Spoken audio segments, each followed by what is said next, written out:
Hallelujah, hallelujah, hallelujah. It is a wonderful day that the Lord has made. Tufurahikie na tushangilie. Bwana Yesu asifiwe. Sasa leo tunajifunza somo la muhimu sana na tunaenda deep sana. So ukiwa unaweza nifuatilie kwa umakini. Na somo letu la leo si lingine ni kutoka kwake Bwana wetu Yesu Kristo. Tunaona ya kwamba Yesu Kristo wakati alikuwa anafunza wanafunzi wake kuhusu siku za mwisho, sasa aliwaambia jambo la maana sana, na mada yetu ya leo ni kuhusu onyo la Yesu kwa kizazi cha mwisho, na linatoka katika somo la Luka 17 mstari wa 26. Kama ilivyokuwa siku za Nuhu. Bwana Yesu asifiwe. Kama ilivyokuwa siku za Nuhu. Sasa ukitazama nami kutumia Biblia ya Kiingereza, that is Luke 17 kuanzia 26, nasema ya kwamba, and as it was in the days of Noah, so it will be also in the days of the Son of Man. They ate, they drank, they married wives, they were given in marriage until the day that Noah entered the ark, and the flood came and destroyed them all. Sasa wakati Yesu alikuwa anapeana mfano hapa, ambao ni mfano wa dalili za siku za mwisho, Yesu Kristo hakuenda kwa njia mrefu kujaribu kueleza wanafunzi wake. Yesu Kristo alirudi kwa maandiko. What does the scripture say? Alirudisha wanafunzi wake kwa tukio lililotokea katika kitabu cha Mwanzo, ambapo ni Mwanzo 6, ambapo ni tukio la gharika, the great flood. Na flood hiyo iliweza kuwipe out humanity from the face of the earth. Na ni mtu mmoja tu ambaye alipatikana kuwa mkamilifu ama mwenye haki machoni pa Mungu. Na sababu ya mtu huyo kuwa mwenye haki ni kwa sababu alichagua kutembea na Mungu. Nuhu alifanya uamuzi wa kipekee. Nuhu, ingawaje generation yake ilikuwa imeamua kufuata mfumo wa wakati huo, Nuhu aliamua kubaki na hekima. Ingawaje maarifa yalizidi nyakati zile, maarifa hayo hayakuongeza hekima, na uzidifu wa maarifa wao ulipunguza hekima. Sasa tunaona ya kwamba Yesu Kristo aliwakumbusha wanafunzi wake tukio hili ambao lilifanyika katika kitabu cha Mwanzo. Sasa turudi katika kitabu cha Mwanzo 6, Genesis 6. Tuangalie, je, ni somo gani ambalo Yesu alikuwa anapitisha kwa wanafunzi wake? Ni nini tunaweza jifunza kutoka kwa Genesis 6? Je, ni jambo gani lililochangia gharika hili? What was the cause of the flood? Maana flood was judgment upon the face of the earth. So swali ni nini kilichosababisha hukumu hiyo? Sasa kuja nami katika Genesis 6 tuangalie. Mwanzo 6. Genesis 6.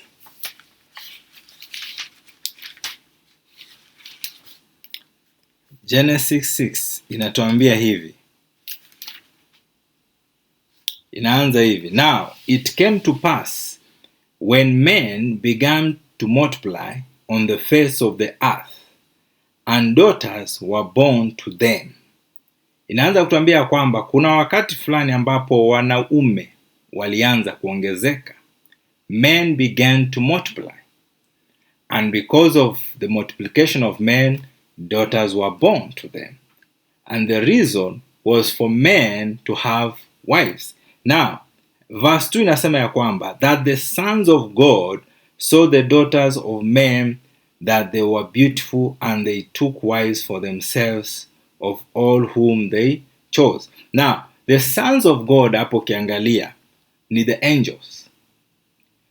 Now, these angels who were positioned by God at a place, waliwekwa katika domain fulani. Malaika hawa waliamua kuvuka mpaka, wakakuja wakaunite na the daughters of men. As a result of that, tukapata watu wanaoitwa the Nephilim ama the giants. Sasa tukio hili ndilo lililoleta sasa kizaazaa.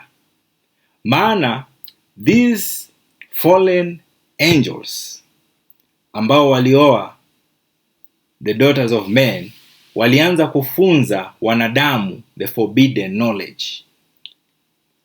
knowledge ambayo haina uungu ndani yake, knowledge ambayo ilikuwa ya upotofu. Sasa kizazi hichi, generation hii ya Noah, haikuwa generation ya watu ambao hawakuwa na knowledge, haikuwa generation ya ignorance. Kulikuwa na knowledge, lakini ni forbidden. Walifunza wanadamu mafunzo ambayo wanadamu hakuwa nafaa kuyajua. As a result of that, wickedness, corruption ikaongezeka. Maandiko yanatuonyesha ya kwamba the earth was corrupt. The flesh, the animals, wanadamu, kila kitu corrupted its ways. So as a result of that, ikaleta the flood. Sasa unaweza uliza, kwa nini unamaanisha the sons of God? Maana in the book of Job, ukiangalia Job from verse 1, Job verse 1 inatuambia kwamba, verse 1, Job chapter 1 from verse 6. Job chapter 1 from verse 6. Inasema hivi, now there was a day when the sons of God came to present themselves before the Lord, and Satan also came among them. So the sons of God here are angels. And now these angels of Genesis 6 decided to go against the cosmic order, the order that God had established. There was a boundary. There was a place for angels and a place for man. But these angels, they desired that which they were not supposed to desire. Walitamani kile ambacho hawakuwa wanastahili kutamani. Wakaendea kile ambacho hawakuwa wanastahili kuendea. Bwana Yesu asifiwe. Sasa wakacorrupt humanity. Wakafunza vitu ambavyo havikuwa vinafaa kufunzwa. Wakazaa watoto ambao walikuwa majitu, the Nephilim, the giants. Sasa kuja nami katika kitabu cha Jude, tuone ni nini Jude anajaribu kutueleza kuhusu these angels. Jude ni the book before Revelation, the book of Jude.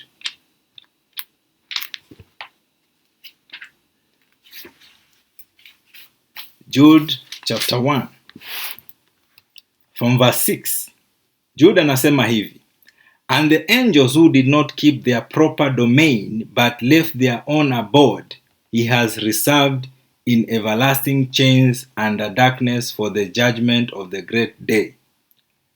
These angels who did not keep their proper domain, they did not stay in the places, the areas that God had assigned for them, but walitamani vile vitu ambavyo Mungu hakuwapea. Sasa hawa angels walitenda dhambi mbaya sana, ambapo mpaka wa leo walikosa uhuru wao. Shetani na other demons wanazunguka, wako na freedom ya kuroam around, but these specific angels, because of what they did, wako in everlasting chains. Peter anasema ya kwamba wako in Tartarus, in darkness, waiting their judgment. Yani hawana uhuru kabisa. Tukio ambalo walilitenda katika kitabu cha Mwanzo kiliwa cause freedom. Hakuna assignment tena yao, wanangoja direct hukumu. Bwana Yesu asifiwe.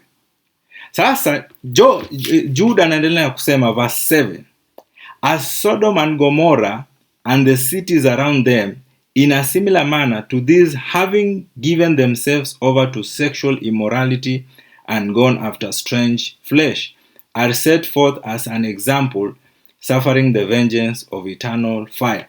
Now Jude from verse 7 anapeana tena mfano wa Sodom and Gomorrah, na anagusia kitu hapo kinachoitwa strange flesh. Now we know the events, the story of Lot.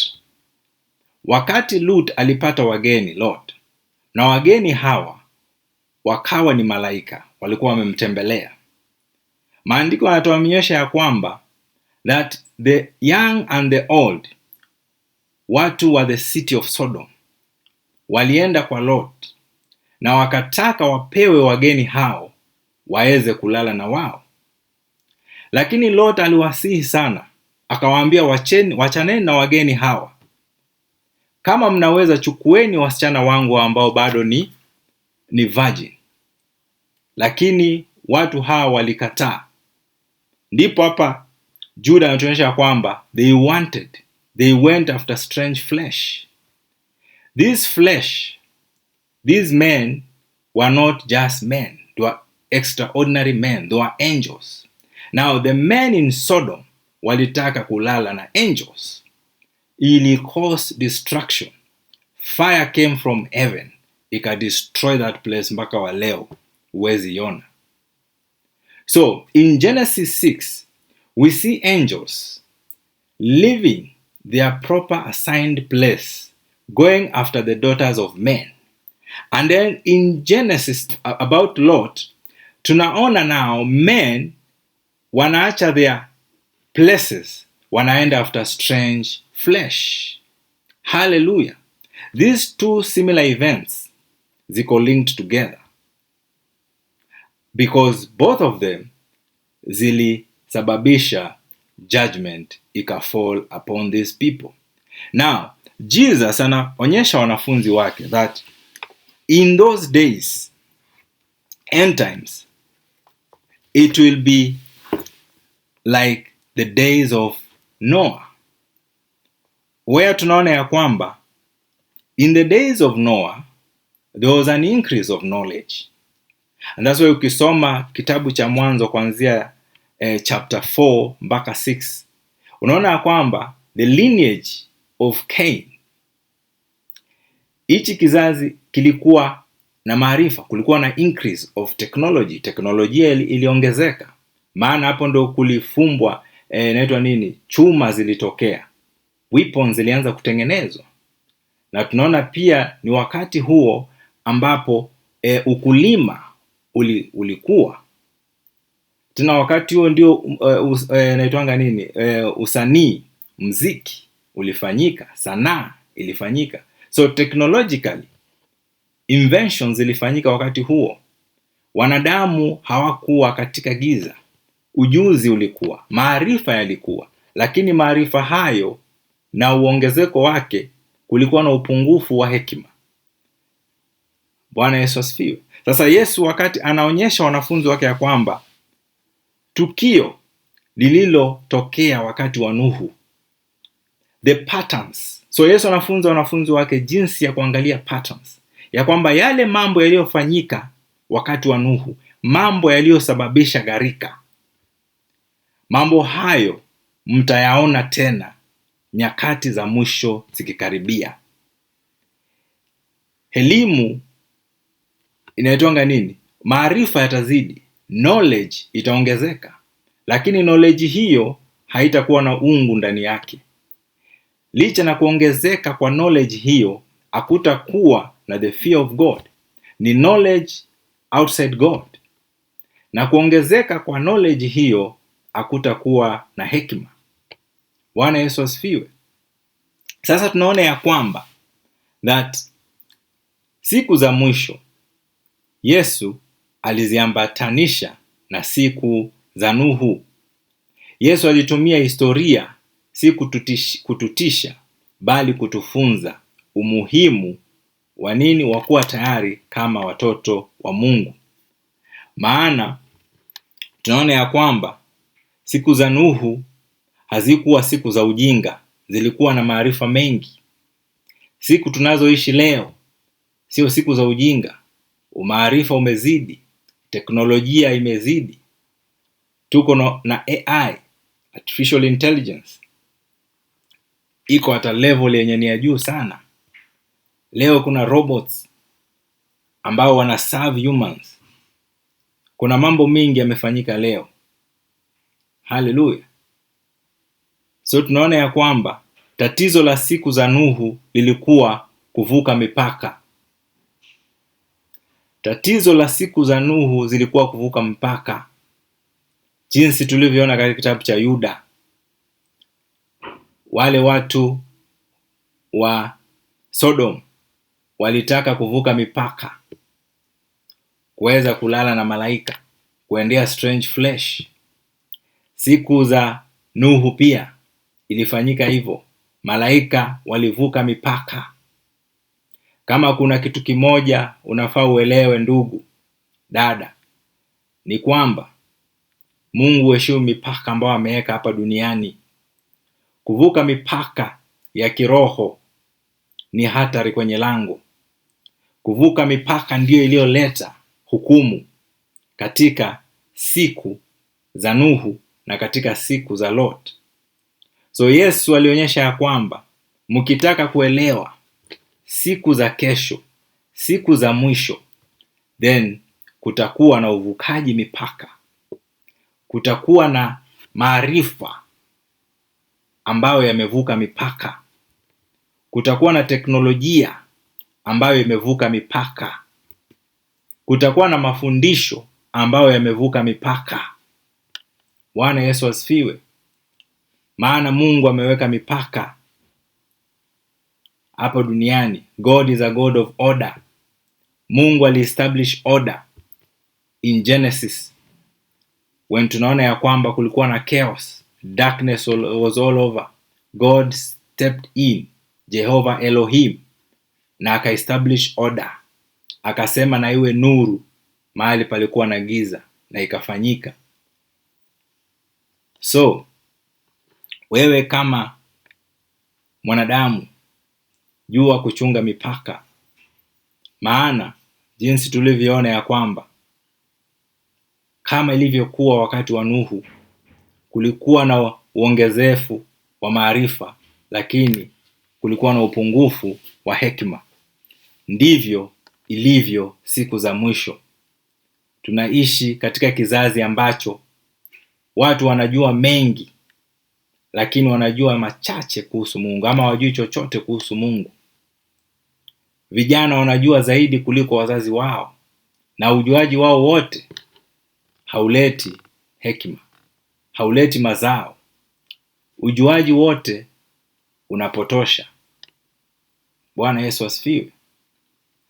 So tunaona ya kwamba hekima ni kumjua Mungu.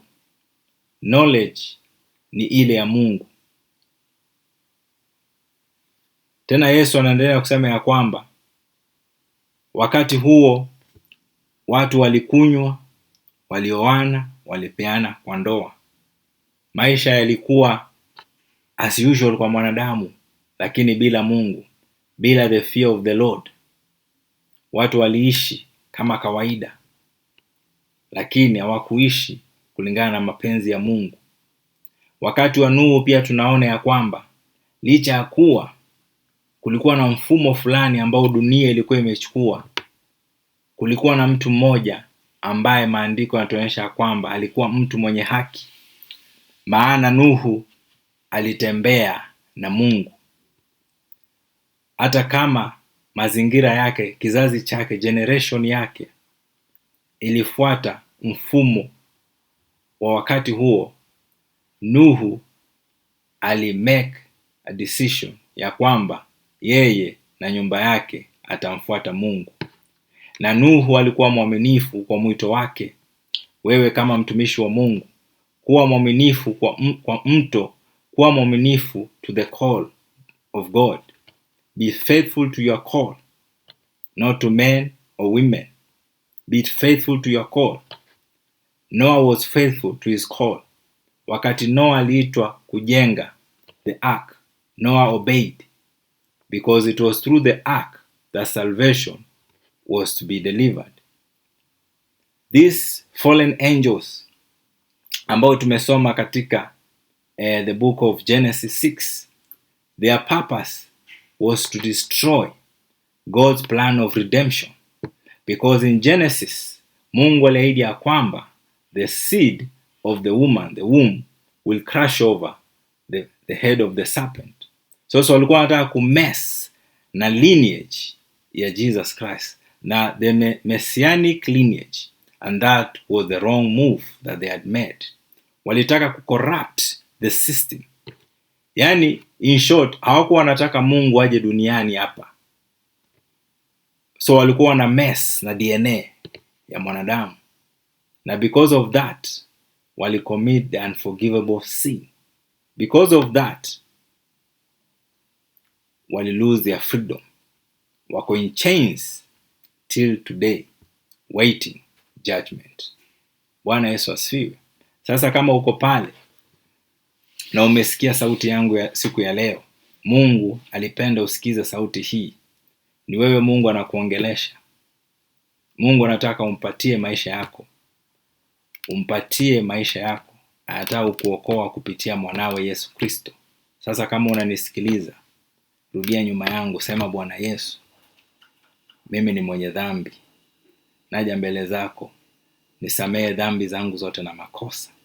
Nimemkataa shetani na kazi zake zote.